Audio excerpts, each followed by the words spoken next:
மோகமுல் 23. அனைவரும் வீடு வந்து சேர்ந்ததும் சுமதி மித்ராவை அழைத்து பூஜை அறையில் விளக்கேற்ற சொல்லிவிட்டு அனைவரையும் சென்று ஓய்வெடுக்குமாறு பணித்தார். பின்பு சுமதி, ஆதி, மித்து மட்டுமே ஹாலில் எஞ்சி இருக்க, மித்துமா, நீங்க போய் ட்ரெஸ் மாத்திட்டு கொஞ்ச நேரம் ரெஸ்ட் எடுங்க, நான் மதிய உணவுக்கு ரெடி பண்ணிட்டு உங்களை கூப்பிடுறேன் என்று தன் அறைக்குள் செல்ல முயன்றவரை தடுத்து, இல்ல, எனக்கு கொஞ்சம் ஆபீஸ்ல வேலை இருக்கு, நான் போறேன் என்று ஆதி எங்கோ பார்த்து கொண்டு கூற, கொஞ்சம் ரெஸ்ட் எடுத்துட்டு போகலாம்லப்பா. இல்ல, எனக்கு அர்ஜென்ட்டா ஒரு வேலை இருக்கு என்று மித்ராவை பார்க்க, ஆமா அத்தம்மா, ஒரு டெண்டர் விஷயமா வெளியே போற வேலை இருக்கு, அதை தான் சொல்றாங்க என்று அவனுக்கு பரிந்து கொண்டு வர, சரி, பார்த்து போயிட்டு வாங்க என்று கூறவும், சரி, நாங்க சாப்பாடு வெளியே பார்த்துக்கிறோம் என்று மித்ராவை அழைத்து கொண்டு அறைக்குள் சென்று விட்டான். மித்ரா அறைக்குள் வந்தவள் அவன் சில்மிஷம் செய்வான் என்று அறிந்தவள் போல வேக வேகமாக சென்று அங்கிருந்த இன்னொரு அறைக்குள் புகுந்து தாழிட்டு கொண்டாள். இவனும் சற்று நேரத்தில் ஃப்ரெஷ் ஆகிவிட்டு வந்தவன் தன் உடைகளை களைந்து வேறு உடைக்கு மாறிக்கொண்டு, என்ன மிஸ்ஸஸ் மன்மதன், ஆபீஸ் வரீங்களா இல்ல இங்கேயே இருக்கீங்களா என்று இங்கிருந்தே நக்கலடிக்க, என் மன்மதன் எங்க இருக்காரோ அங்கதான் இருப்பேன் நானும், ஆபீஸ் வரேன், ரெண்ட விஷயமா ஏதோ மெயில் வந்திருக்கிறதா ஆர்த்தி சொன்னாங்க என்றவாறு உடையை மாற்றிக்கொண்டு வெளியில் வந்தாள். ஓ, உங்க மன்மதன் இல்லாம இருக்க மாட்டீங்களோ என்று தன் தாடையை தேய்த்தவாறு அவள் அருகே நெருங்கி வர, ஆமா, என் மன்மதன் இல்லைன்னா இந்த மித்ராவும் இருக்க மாட்டா என்றாள் உணர்ச்சிகரமாக. எதிரில் இருந்தவனோ காற்றில் மிதந்து கரைந்து போனான். அவளை நெருங்கியவன் தன் கை வளைவிற்குள் நிறுத்தி அவள் இடையோடு கை போட்டு தன்னுடன் நெருக்கி அணைத்தபடி, ஆமா, ஓ மன்மதன் இப்போ என்ன பண்றாரு என்று அவள் நெற்றியோடு நெற்றி முட்டி கேட்க, அவரா, ஆபீஸ்க்கு போகாம போறேன்னு சொல்லிட்டு என்னை போட்டு உருட்டிட்டு இருக்கு அந்த பொல்லாத பூனை. ஏய், நான் உனக்கு பூனையாடி, பூனை என்ன பண்ணும் தெரியுமா என்று அவள் சிவந்த ஆப்பிள் கன்னத்தை கடித்து இன்னும் இளஞ்சிவப்பாக மாற்றியவன், இருடி, உன்னை நைட்டு வந்து பராண்டி வைக்கிறேன், இப்போ வா போகலாம், லேட் ஆகுது என்று இருவரும் கிளம்பி டெண்டர் விஷயமாக வெளியே சென்றனர். இங்கு அனைவரும் அவரவர் அறையில் இருக்க ஆசி மெதுவாக நிறு தங்கியிருக்கும் அறைக்கு சென்றான். இந்த பூனைய அவள் எதை வச்சு அடிக்க போறான்னு தெரியலையே, வாங்க பார்ப்போம். அவளோ அப்பொழுதுதான் குளித்துவிட்டு அங்கிருந்த ஒரு சாய்வு நாற்காலியில் முடியை விரித்து போட்டு சாய்ந்து கண்களை மூடி அமர்ந்திருந்தாள். பாப்பா என்று அவள் தலைமுடியை கோதி கொடுக்க அவள் சட்டென்று கண்களை திறந்து அவன் கையை தட்டி விட்டவள், என்ன வேணும் என்றுவாறு எழுந்து கொண்டு அவனிடமிருந்து தள்ளி நின்று கொண்டாள். அவள் தள்ளி நின்றதுமே அவனுக்கு ஒரு மாதிரியாகிவிட்டது. இறங்கியிருந்த கோபம் சரென்று தலைக்கேற, என்னடி நினைச்சுக்கிட்டு இருக்க, நான் போற இடமெல்லாம் வந்து பேசு பேசுன்னு டார்ச்சர் பண்ணிட்டு இப்போ ஒண்ணுமே தெரியாத மாதிரி தள்ளி நிக்கிற, என்ன நினைச்சிட்டு இருக்க, நானும் பார்த்துட்டு இருக்கேன், பேச மாட்டேங்கிற, முகம் திருப்புற என்று அதே பல்லவியை திரும்பி பாட ஆரம்பிக்க அவள் ஒன்றும் பேசாமல் கையை கட்டிக்கொண்டு வேறு எங்கோ பார்த்து கொண்டிருந்தாள். அவள் தன்னை கண்டு கொள்ளாதது போல் நின்றிருந்தது இன்னும் அவனுக்கு வெறியேற்ற, என்னடி, நீ நான் ஒருத்தன் பேசிட்டு இருக்கேன், நீ பாட்டுக்கு செவிடன் காதுல சங்கு ஊதுன கணக்கா நின்னுக்கிட்டு இருக்க என்று ஆசி அரையதிர கத்தினான். இப்போ எதுக்கு கத்துறீங்க, நீங்க பேசுறத நான் கண்டுக்காம நிக்கிறேன்னா எனக்கு உங்ககிட்ட பேச விருப்பம் இல்லைன்னு அர்த்தம், உங்களை பார்க்க பிடிக்கவில்லை என்று அர்த்தம் என்று அவளும் தன் பங்கிற்கு முகத்தில் அடித்தாற்போல் கூறினாள். என்ன பாப்பா இப்படி சொல்ற என்றான் வேதனையாக. என்ன என்ன பாப்பா, என்ன பாப்பாங்கிற, வேற எப்படி சொல்ல சொல்றீங்க, நான் 2 வருஷமா உங்ககிட்ட கதறிட்டு இருக்கேன், என்கிட்ட ஒரு வார்த்தை இந்த 2 வருஷத்துல பேசுனீங்களா? நீங்க பாட்டுக்கு என்னோட நினப்பு இல்லாம ஜாலியா இருந்திருக்கீங்க, நான் தான் உங்களை ஒவ்வொரு நிமிஷமும் நினைச்சு துடிச்சிருக்கேன், ஆனா அப்போலாம் கண்டுக்கல, இப்ப அப்படியே வந்துட்டான் பெருசா பேச, போயா, நீயும் உன் காதலும் ஒரு மண்ணாங்கட்டியும் எனக்கு வேண்டாம் என்று ஆக்ரோஷமாக கத்தினாள். ஏய், அமைதியா இரு, இப்ப எதுக்கு இப்படி கத்துற, பாரு மூச்சு வாங்குது என்றவன் பின்தொடர்ந்தான். பாப்பா, கொஞ்சம் நான் சொல்றது கேளுடி என்று ஆரம்பிக்க, நீங்க சொல்றது நான் எதுக்கு கேட்கணும், இவ்வளோ நாள் எப்படி இருந்தீங்களோ அப்படியே இருங்க. போங்க. நான் கொஞ்ச நேரம் ரெஸ்ட் எடுத்துட்டு ஊருக்கு கிளம்ப ட்ரெஸ் எல்லாம் பேக் பண்ணணும். போங்க இங்க இருந்து என்றாள். பாப்பா, என்ன வெளியே போக சொல்றியாடி? சும்மா விளையாட்டுக்கு தானே சொல்ற என்றான் உதடுகள் துடிக்க. உண்மையாதான் சொன்னேன். கொஞ்சம் வெளியே போனீங்கன்னா நான் கொஞ்சம் ரெஸ்ட் எடுத்துட்டு ட்ரெஸ் எல்லாம் எடுத்து வைப்பேன். தலை வலிக்குது என்று தலையை தேய்த்து கொண்டாள். பாப்பா, போகாதடி, இங்கேயே இருடி ப்ளீஸ் என்றவன் அவளை நெருங்கி அவள் கைகளை பிடிக்க சட்டென்று அவன் கைகளை உதறினாள். ஏண்டி இப்படி பண்ற? எனக்கு வலிக்குதுடி, இப்படியெல்லாம் சும்மா கூட பண்ணாதடி ப்ளீஸ் என்று கெஞ்சினான். நான் சும்மா எல்லாம் எதுவும் பண்ணல. உங்கள மாதிரி நான் ஒன்னும் எதையும் தெரிஞ்சுக்காம பேசல. இது செட் ஆகாதுன்னு தெரிஞ்சுதான் சொல்றேன். போறீங்களா என்று கதவை திறந்து வைத்துவிட்டு அவன் போவதற்காக வேறு எங்கோ பார்த்தபடி காத்திருந்தாள். கதவருகே இங்கிருந்து போ என்பது போல் நின்று கொண்டிருந்தவளை நெருங்கியவன் கதவை இழுத்து தாழ்பால் போட்டுவிட்டு அவளை அப்படியே தன்னுடன் சேர்த்து இருக்க அவள் துள்ளி துடிக்க தன்னுடன் சேர்த்து இருகணைத்து கொண்டான். அவன் பிடியிலிருந்து விடுபட போராடி கொண்டிருந்தாள். என்ன பண்றீங்க? விடுங்க. எப்பொழுதும் நீங்க நினைச்சது போலதான் நடக்கணும்னு ஏதாவது விதி இருக்கா? நீங்க பேசாத போது நானும் பேசாம இருக்கணும். நீங்க பேசினா நானும் பல்ல இழிச்சுக்கிட்டு வரணுமா? அப்படியெல்லாம் இருக்க முடியாது. அதுக்கு வேற ஆளை பாருங்க. நான் உங்களை ஏமாத்திட்டு அவனை லவ் பண்றேன்னு தானே இந்த 2 வருஷமா என்கிட்ட பேசல. ஊருக்கு வரேன்னு சொல்லிட்டு வரல. ஒரு ஃபோன் பண்ணல. அட்லீஸ்ட் நான் இங்க வந்த போதாவது என்னன்னு என்கிட்ட பேசியிருக்கலாம். ஆனா அதை எதையும் பண்ணல. நீங்களா ஒண்ணு நினைச்சுக்கிட்டு தேவையில்லாம 2 வருஷம் வீணடிச்சிருக்கீங்க. நீங்க என்ன நினைச்சு என்கிட்ட பேசாம இருந்தீங்களோ இந்த 2 வருஷத்துல அது அப்படியே தான் இருக்கு. எதுவும் மாற்றம் இல்ல. இப்போ மட்டும் உங்களுக்கு எந்த பூதம் வந்து சொன்னுச்சு என்று அவனிடமிருந்து திமிர, சாரிடி என்றான் மீண்டும் தன்னோடு அவளை இறுக்கியவாறு. அவள் பட் பட்டென்று அவனை அடி வெளுத்து வாங்க, எவ்வளோ வேணா அடிச்சுக்கோ, ஆனா விட்டுட்டு மட்டும் போகாத என்பது போல் அவள் அடித்த அடிகள் அனைத்தையும் வாங்கி கொண்டு மரம் போல் நின்று கொண்டிருந்தான். தன் கோபம் தீரும் வரை அவனை அடித்து ஓய்ந்தவள், ஏண்டா என்ன நீ நம்பாம போன என்று கண்ணீர் வடிய அவன் நெஞ்சில் அடித்து கொண்டு கதற அவள் முகத்தை நிமிர்த்தியவன் அவள் செவ்விதழை தன் இதழ்களால் சிறையெடுத்து விடவே இல்லை. அவன் திடீர் தாக்குதலில் நிலை குலைந்தவள் அவனிடமிருந்து விடுபட முயற்சி செய்துவிட்டு சற்று நேரத்தில் அவள் அமைதியாகிவிட இதழ்களை விட்டு அவளை தன்னுடன் மீண்டும் அணைத்து கொண்டான். பாப்பா, என் மேல தாண்டி தப்பு. நான் தான் தப்பு தப்பா புரிஞ்சுக்கிட்டேன். என்னை மன்னிச்சிடுடி ப்ளீஸ் என்று மெதுவாக அவள் காதில் கூறினான். அவனை என் ஃப்ரெண்டுன்னு நம்பி தொலைச்சிட்டேன்டி. அதுதான் நான் பண்ணிய பெரிய தப்பு.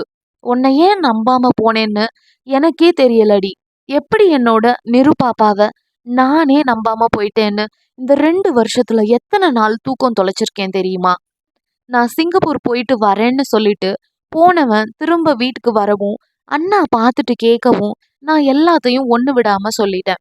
பொறுமையா கேட்டவரு என்ன ஒரு அடி பலார்னு அடிச்சாரு பாரு என்று இப்பொழுது அந்த அடி வலிப்பது போல தன் வலது கன்னத்தை தேய்த்து விட்டு கொண்டான். அப்புறம் அடுத்த நாளே அது பொய்ன்னு அண்ணா அவனை அடிச்சு உதைச்சு அவனை என்கிட்ட சொல்ல வச்சுட்டாரு. நான் ஏன் உன்கிட்ட இவ்வளவு நாள் பேசலனா அதுதான் காரணம். என் நிரு பாப்பாவை நானே நம்பலன்னு எனக்கு ஒரே குற்ற உணர்ச்சியா போச்சு. உன்கிட்ட எந்த முகத்தை வச்சுக்கிட்டு பேச சொல்ற? அதனாலதான் நான் பேசாம விலகி போனேன். அது எனக்கு நானே கொடுத்துக்கிற தண்டனடி. நான் ஏன் உன்னை நம்பாம போனேன்? ஃப்ரெண்டா இருந்தாலும் நான் கொஞ்சம் ஆராய்ஞ்சு பார்த்துருக்கணும். நான் உன்னை நம்பாம போயிட்டேனே. என்ன இருந்தாலும் நான் என்னோட பாப்பாவை நம்பி இருக்கணும். சாரிடி பாப்பா, என் மேலதான் தப்பு. எனக்கு உன்னை பார்க்கவே ஒரே குற்ற உணர்ச்சியா இருந்தது. என்ன கொல்லாம கொன்னுச்சு. உன்னை விலகி இருக்கணும்னு நினைச்சாலும் இந்த பாழா போன மனசால உன்னை ஒரு நிமிஷம் கூட நினைக்காம இருக்க முடியலடி. என்ன மன்னிச்சிடுடி. வேணும்னா உனக்கு கோபம் தீரும் வர என்னை அடிச்சுக்கோ. ஆனா என்னை விட்டு மட்டும் போகாத ப்ளீஸ் என்று அவளை இறுக்கி கொள்ள அவள் எதுவும் பேசாமல் அப்படியே அவன் கைகளுக்குள் நின்றாள். அவளை விட்டு பிரிந்தவன், இன்னும் உனக்கு என் மேல கோபம் இருந்தா என்ன பிடிக்கலனா நான் இதுக்கு மேல உன்னை கட்டாயப்படுத்த மாட்டேன் பாப்பா. நீ போ. ஆனா உன் மனசு மாறும் வரைக்கும் நான் காத்துட்டு இருப்பேன் என்றவன் மீண்டும் அவளை இழுத்து அணைத்து விடுவித்து நெற்றியில் முத்தமிட்டு சென்று விட்டான். இவளோ எதுவும் என்ன பாதிக்கல என்கிற ரேஞ்சில் போய் படுத்து விட்டாள். இங்கு அலுவலகத்திற்கு வந்த ஆதியும் மித்ராவும் ஒன்றாக வருவதை பார்த்து அனைவரும் வணக்கம் வைத்துவிட்டு அவரவர் வேலையை பார்த்தனர். மித்ரா தன் கேபினுக்கு சென்று முதலில் மெயில் செக் செய்துவிட்டு ஆதியின் அறைக்குள் கதவை தட்டிவிட்டு உள்ளே வந்தாள். வாங்க மிஸ்ஸஸ் மன்மதன், நீங்க வரும்போது கதவை தட்டணும்னு அவசியம் இல்லை.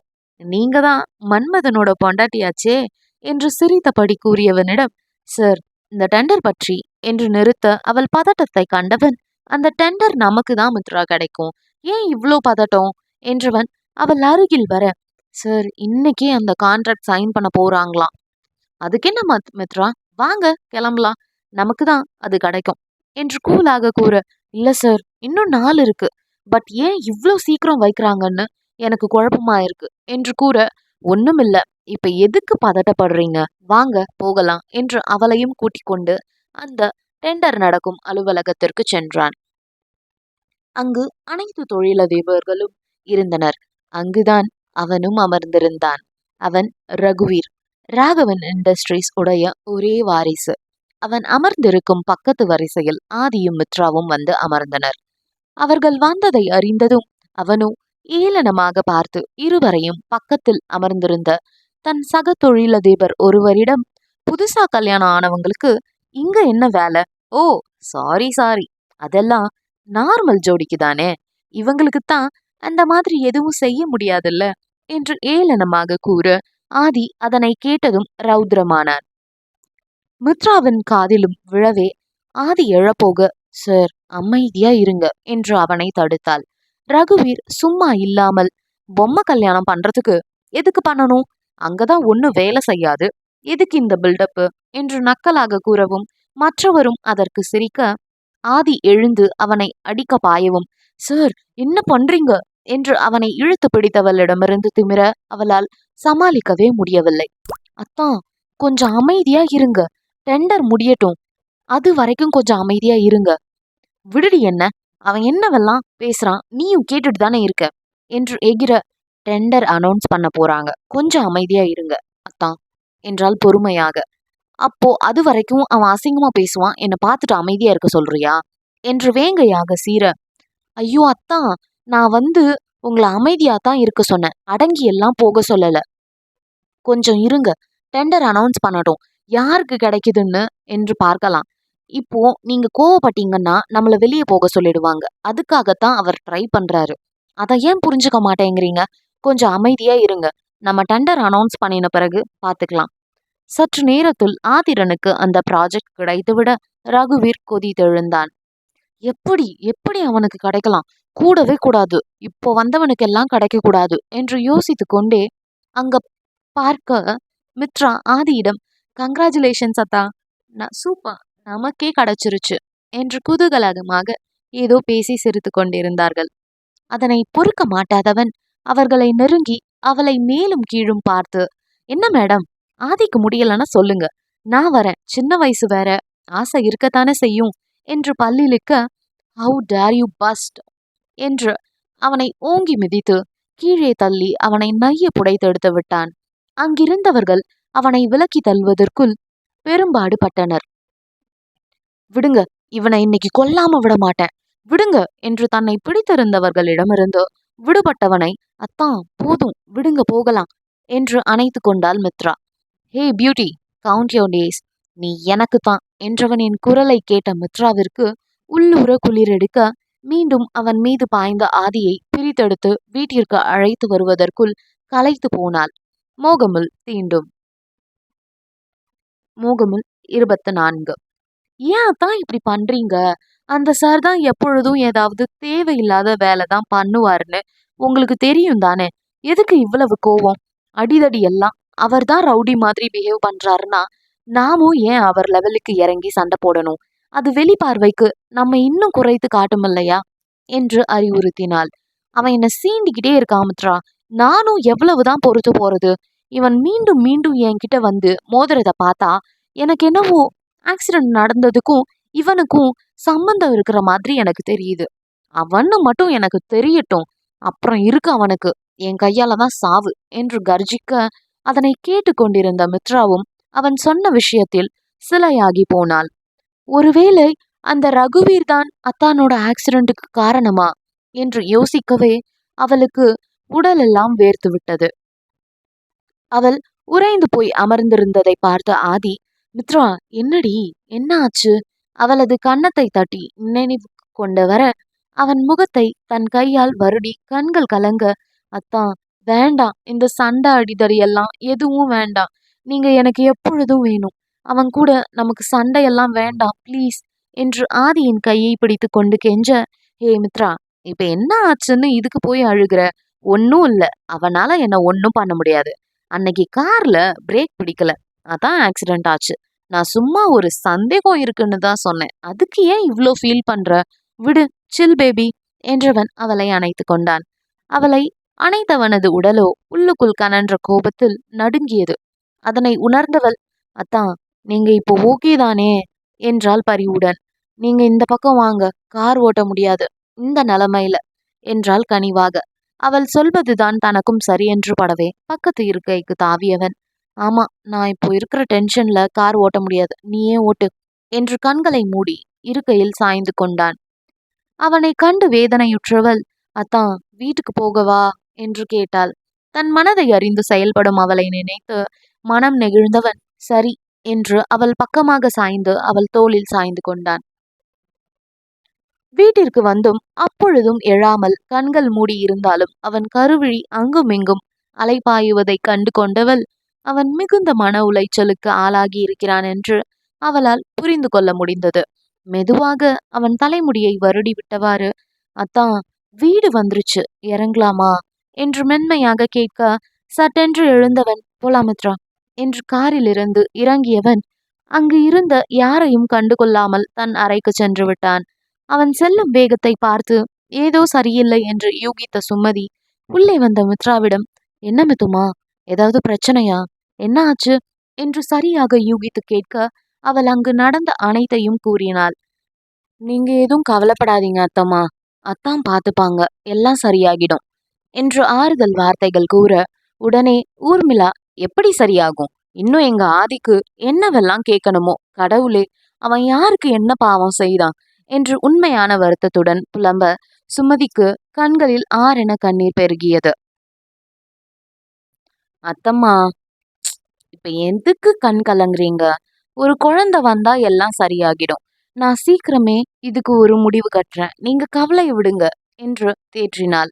கண்களை துடைத்து கொண்ட சுமதி, நீங்க சாப்பிட்டு இருக்க மாட்டீங்க, நீ போய் ஃப்ரெஷ் ஆகுமா, நான் போயிட்டு சாப்பாடு எடுத்துட்டு வரேன் என்று மித்ராவை அனுப்பி வைத்தார்.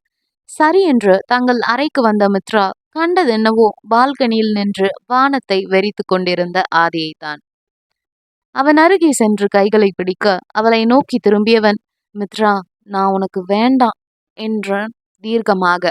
உடனே அவள் ஏதோ சொல்ல வர, இல்ல மித்ரா, நீ எது சொன்னாலும் என்னோட முடிவை நான் மாத்திக்க போறதா இல்ல, இது சரி வராது. நான் டிவோர்ஸ் கொடுக்குறேன், நீ உன் வாழ்க்கையை பாரு, அதுதான் எல்லாருக்கும் நல்லது. என் கூட இருந்தா உனக்கும் கஷ்டம்தான், என்னோட வலி என்னோடவே போகட்டும். நீ வாழ வேண்டிய பொண்ணு, உன் வாழ்க்கைய நீ நிறைவா வாழணும். நீ என் கூட இருந்தா கண்டிப்பா அது நடக்காது என்று எந்த உணர்வையும் வெளிக்காட்டாமல் வானத்தை வெறித்தபடியே கூறினான். அத்தான், எனக்கு ஒரு மாதம் டைம் கொடுத்துருக்கீங்க, மறந்துட்டீங்களா? ஏய் மித்ரா, புரியாம பேசாதடி. இன்னைக்கு அவன் பேசும்போது நீயும் அங்கதானே இருந்த, அப்புறம் எப்படி உன்னால இப்படி பேச முடியுது? எனக்காக பார்த்து உன் வாழ்க்கையை வீணாக்காத மித்ரா, வேண்டாம், இதோட எல்லாமே நிறுத்திக்கலாம் ப்ளீஸ் என்று கெஞ்சினான். சரியத்தான், நீங்க சொல்றதுக்கு நான் ஒத்துக்கிறேன், உங்க பாயிண்ட்டுக்கே வரேன். ஆனா எனக்கு ஒரு மாசம் டைம் வேணும், நான் இங்க தான் இருப்பேன், அதுக்கப்புறம் நானே போயிடுவேன் என்று சொல்ல, சுமதி உணவு எடுத்து வந்தவர் அதனை கேட்டு அதிர்ந்து நிற்க, மித்ரா எதிர்ச்சியாக பார்க்க நேரிட அவரை பார்த்து கண்ணடித்தாள். அவரும் ஆதியை சமாதானம் செய்யத்தான் அப்படி சொல்கிறாள், அவனை விட்டு செல்ல மாட்டாள் என்று நினைத்தவர் உணவு தட்டை வைத்துவிட்டு சென்று விட்டார்.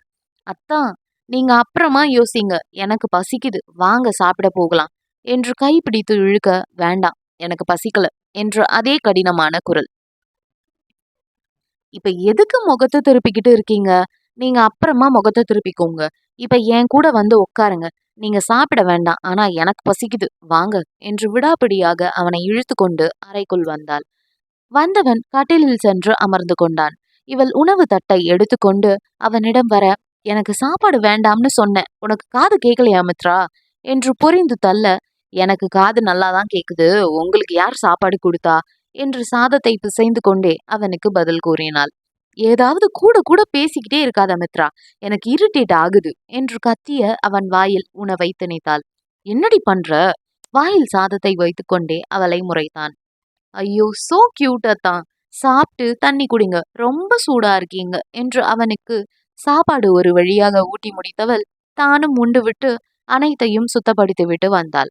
கட்டிலில் சாய்வாக அமர அவள் கைபேசி அழைத்தது. எடுத்து பார்க்க அவள் அம்மாதான் அழைத்தார். அம்மாதா என்று அழைப்பை எடுக்க, அம்மா வீட்டுக்கு போயிட்டீங்களா? ம், இப்பதான் போனீங்களா?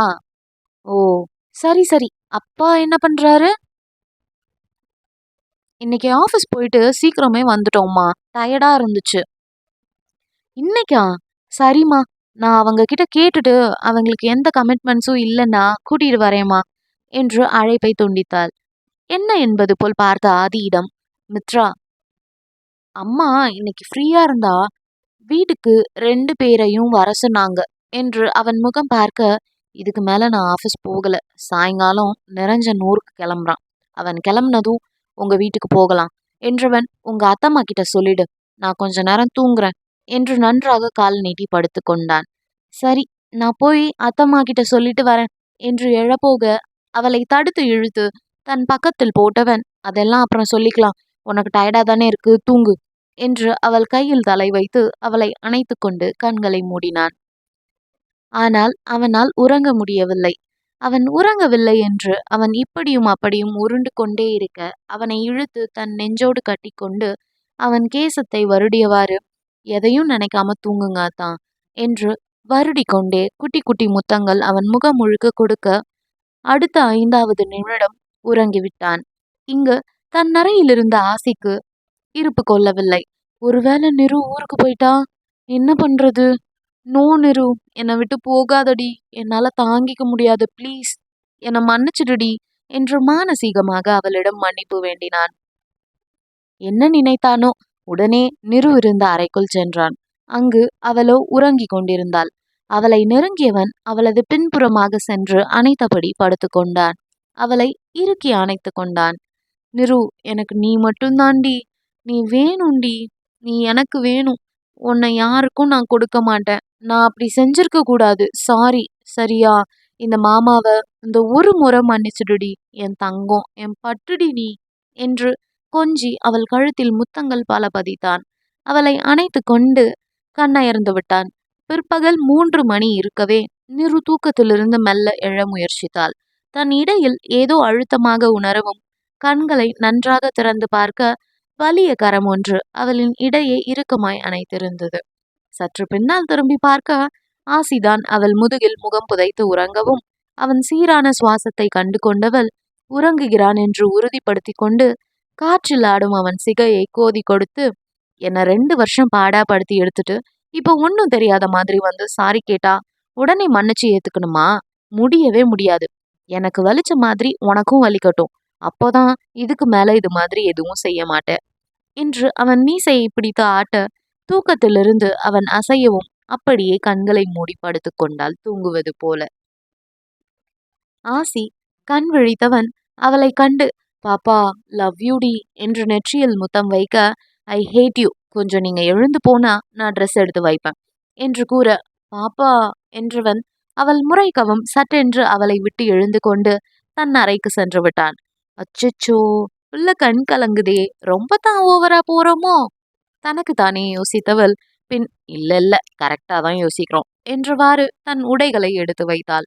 4 மணி ஆகவே அனைவரும் ஹாலில் இருக்க, நிரஞ்சன் இங்கிருந்தே, மா அந்த 4 சாரி எடுத்து வைக்கிறதுக்கு இவ்வளவு நேரமா, சீக்கிரம் வாங்க என்று அவசரப்படுத்த, ஊர்மிளா வேண்டா வெறுப்பாக, இருடா வரேன், அவசரத்துக்கு பிறந்தவன் கத்திக்கிட்டே இருக்கான் என்று புலம்பியபடியே தன் உடைகள் அடங்கிய பெட்டியை இழுத்து கொண்டு வந்தார். டே நிரஞ்சன் என்று 10வது முறையாக மகனிடம் கெஞ்சினார். முடியவே முடியாது என்று முழுதாக மறுத்தான். டே, ஒரு 10 நாள் இருந்துட்டு வரேன்டா. வேண்டாமா, கொஞ்ச நாள் கழிச்சு நானே உன்னை கூட்டிட்டு வரேன், இப்போ கிளம்பலாம் என்றவன் நிருவிடம் திரும்பி கிளம்பலாமா என்கவும் நான் எப்பவோ ரெடி என்று ஆளுக்கு முந்திக் கொண்டு போக, ஆசியோ வேணும்னே பண்றா இவ என்று உள்ளுக்குள் கருவினான். எதையும் மறக்கலதானே, எல்லாத்தையும் எடுத்துக்கிட்டியா என்று ஆசியை பார்த்தவாறே கேட்டான். எல்லாம் எடுத்து வச்சிட்டேன், எனக்கானது இங்கே எதுவுமே இல்லை என்றால் எதையும் வெளிக்காட்டி கொள்ளாமல். மூவரும் அனைவரிடமும் விடை பெற்று கொண்டு கிளம்பினர். மித்து, எங்க? ஆதி மாமாவை பத்திரமா பார்த்துக்கோ, நான் கிளம்புறேன் என்று அவளை அணைத்து விடுவித்தாள். அவர்கள் மூவரும் சென்ற பின்னர் ஆதியும் மித்ராவும் கிளம்பி வந்தவர்கள், அத்தம்மா, நாங்க என் அம்மா வீட்டுக்கு போயிட்டு வந்துடுறோம், இன்னைக்குதான் இவங்க ஃப்ரீயா இருக்காங்க, அதான் போயிட்டு வந்துடலாம்னு பார்த்தோம். அதுக்கு என்ன, பார்த்து போயிட்டு வாங்க என்று அனுப்பி வைத்தார். இன்னும் பாராமுகம்தான் ஆதி சுமதியிடம் பேசும் நாளும் வெகு விரைவில்.